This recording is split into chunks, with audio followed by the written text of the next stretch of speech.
Steve Gamache here with another Chef Knives to Go quick look product review, and we're looking at the Kato Nashiji Suminagashi Santoku 170mm knife. So these are from the shop of Yoshimi Kato, who took over recently from his father, so he's running the show now.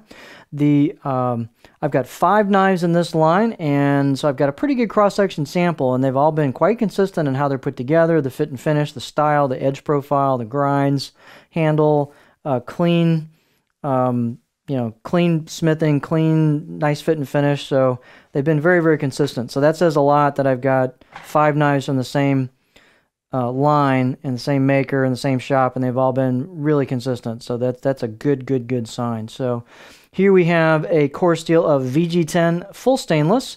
The heat treat's about 61, 62 Rockwell in that core steel. And as you can probably tell, there's a multi-layered stainless cladding on either side of that core steel.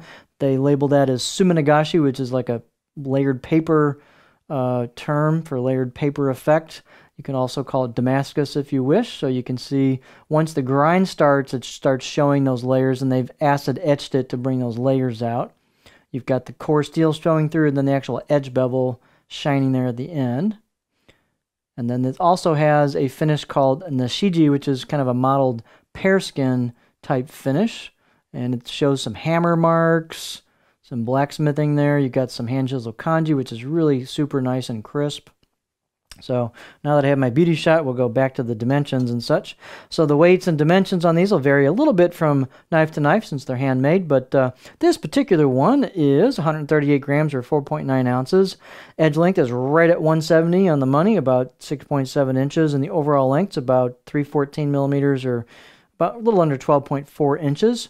Spine thickness coming out of the handle is about 3.2 millimeters on this one above the chin, and then about halfway down the blade it shrinks down to about 2.1, and then you can kind of see it keep about that much thickness all the way through till you hit the grind at the very, very tip.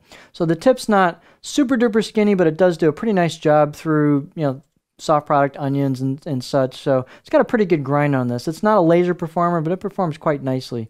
It's got a stiff blade, a nice confident feel, and really clean grinds. All the blades have been very straight, so again, a lot of consistency, which is excellent. The blade height is 46.3 millimeters on this. And the handles are really well done on these. They're octagonal, ambidextrous, rosewood with the black packawood ferrule. Nice fit and finish on the handles. Slight relief on the corners of the facets. So very, very comfortable. Tight install. Balance point is right about there. Handle circumference is about 75 millimeters or 3 inches where the ferrule and the main wood meet, which is pretty standard size. You've got a little bit of room for a pinch grip there and a nice curve. The choil is nice and smooth and finished and rounded on the corners of the metal there, so real comfy.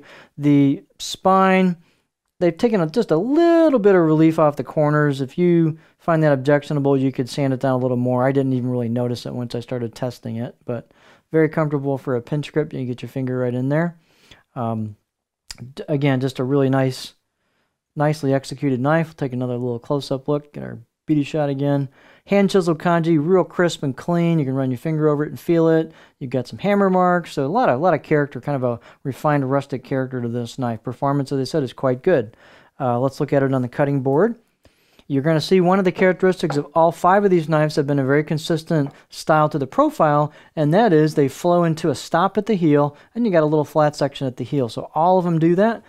The makers have been very consistent with the shop of producing that style of profile.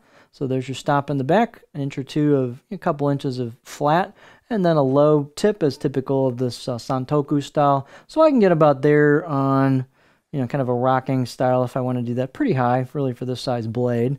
So if you like a little bit of flat towards the heel, a little bit of rocking, pretty versatile profile given the length of the blade. So just a nice line of knives, very impressed with it. Nice fit and finish. Really a lot of knife for the money. So there you have.